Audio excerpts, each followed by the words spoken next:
Ya a estas alturas mucha gente se preguntará algunas cosas con respecto al manga y la historia, y quizá hay preguntas más recurrentes como, ¿por qué Arthur se volvió malo o en un bajo porcentaje también, qué es el reino eterno? En este video quiero tocar este tema, pero desde una perspectiva diferente. Es normal que muchos hablen acerca del reino eterno tratando de explicar el reino eterno en su contexto más descriptivo, su propósito y el por qué o para qué, es la forma más común en que se puede resolver abordar a la dimensión del rey Arthur, Camelot, o Camemut como dice Percy nuestro niño precioso puro y hermoso, pero yo quiero ir más allá y hablar sobre lo que nos puede dejar Arthur y su reino, porque sé que el autor quiere explorar los conflictos que los seres humanos experimentan en eventos canónicos para tener sus propios desarrollos de personajes. Todos tenemos preguntas, todos tenemos conflictos existenciales con respecto a la vida, nuestra existencia, todo lo que puede abarcar y también todo lo que conlleva la experiencia de solamente vivir, y el reino eterno nos ayudará a entender la transición de Arthur de ser un niño alegre, un pan de Dios, a ser ahora casi que un dictador, un patriarca represor, pero que sus objetivos tienen que ver con todo esto de lo que hablo y que puede servir como una gran enseñanza para entender esta parte del manga que se adentra a este argumento fundamental en su estructura y también que podamos abrir más la mente. Y quiero comenzar un poco con Arthur porque veo a muchos preguntándose, y, bueno, ¿cómo chinches Arthur se hizo un villano? O, ¿cómo es que ahora es el villano? Y obviando el protagonismo que eso conlleva, mucha gente olvidó que este manga se inspiró directamente de las leyendas artúricas. Así que por simple lógica Arthur iba a cobrar mucha relevancia en la historia tarde o temprano, de una u otra forma. De aquí la importancia del último tramo del manga del cual muchos se disociaron que vino con todo este contexto del caos y que aunque a muchos les parezca que no o que estuvo fuera de lugar, la realidad es que es parte total de la trama y que venía planeado para llevar a Arthur a su papel más importante en la obra, y lo voy a explicar a continuación.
Bueno, y ya con lo anterior explicado, volvamos a Arthur. Entender a Arthur no es complejo realmente. Es bastante simple una vez comprendes la lógica de lo que representa su papel y esto es bueno ya que algo que resulta aparentemente complejo solo lo es porque no es comprendido, pero para eso es este video. Para comprenderlo, Arthur para cualquiera que no siga el manga o haya perdido el hilo al final de Nanatsu solo sería o una incógnita o algo improbable, pero Arthur es en sí como tal. La analogía de perderse en el poder, en algunas historias artúricas se habla de la caída de Arturo por la misma razón, una vez que obtiene su poder ya sea por el trono, por ser determinado por el destino, por el mismo poder conferido a él al sacar la espada de la piedra y por lo cual todos lo reconocen, por el Espíritu Santo, por ser el portador del Excalibur, o por cualquier otra razón es que tiempo después ya siendo un rey consumado cae y empieza a buscar conquistar otras tierras. En las historia su hijo Mordred reclama el trono de Camelot aprovechando que su padre hacía de las suyas. En algún momento se da el encuentro entre padre e hijo donde el rey Arthur termina muriendo, La espada Excalibur es devuelta al lago y al final el espíritu de Arturo termina confinado en Avalon, así que luego de este contexto bastante completo, muchos entenderán que el que Arturo en el manga de los 4 caballeros del Apocalipsis sea villano no es nada raro, no es ajeno a algunas historias. Dentro de la mitología artúrica y de hecho el tema de caer por causa del poder tampoco está fuera de lugar y en cuanto al caos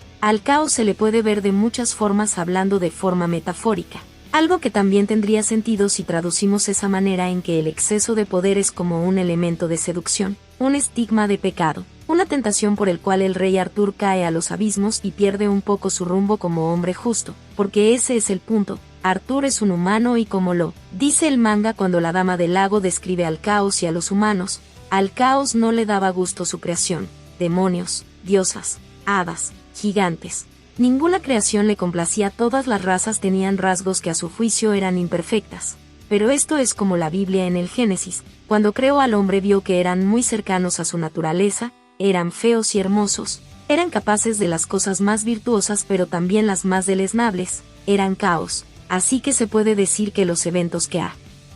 vivido Arthur sumados a la seducción del poder, manifestaban al caos, la naturaleza más humana, lo cual lo llevó a una lucha interna, pero terminó siendo seducido por el poder y resultó en su caída como en los mitos, pero no fue de la noche a la mañana, y sabemos gracias a Varghis que dentro de la cronología de esta historia, Artur cayó y empezó a ser como lo conocemos hoy antes del nacimiento de Percival, pues escapó del reino eterno con el bebé posterior al ritual de Ironside y cuando éste llega al dedo de Dios y ataca a Varghis y Percival se da la conversación donde Ironside le reclama a Varghis haber traicionado a su rey. Varghis dice que él no traicionó, que fueron ellos Ironside y compañía, por lo que podemos deducir que Varghis apreciaba a Arthur pero él lo vio cambiar y luego de escapar llegó a Lyonesse contándole todo a Meliodas. Para Varghis, Ironside y los demás caballeros de Camelot fueron quienes traicionaron a Arthur porque nunca lo intentaron salvar de haber cambiado, sí. No que al igual que Arthur también ellos se dejaron llevar por ese cambio, aunque es lógico ya que ellos encontraron una nueva oportunidad, un nuevo comienzo, un regalo en el reino eterno, ese es su hogar, ahí tienen todo lo que aman, la felicidad arrebatada y por ello continúan al lado de su rey sin haberles importado su cambio o caída. Si el poder sedujo a Arthur y lo hizo caer, ¿cuáles fueron las razones? Las razones que hicieron que Arthur se dejara seducir por el poder del caos se da en lo que identifico como 3 etapas.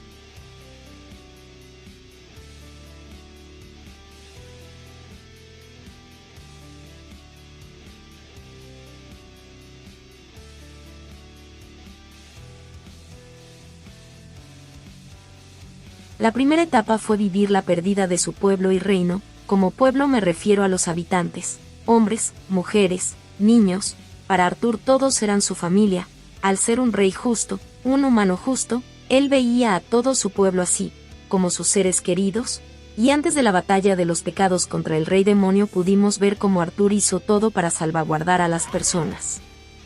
Quizá muchos en la audiencia lo pasaron por alto, pero hay que recordar que Arthur se infiltraba en Camelot tomado por los demonios para buscar salvar a su gente. Así que sí, demostró cómo buscaba por todos los medios proteger a su pueblo y a su reino. Así que a la postre perderlos tras esa última batalla fue un duro golpe psicológico y emocional que obviamente no le vimos externar luego de que despertara y sucediera lo acontecido con Cat Pollock. Pero incluso podríamos hablar como al ser un adolescente puede verse afectado y como todo adolescente puede arrastrar cosas que irán emergiendo, y con el poder del caos sería cuestión de tiempo.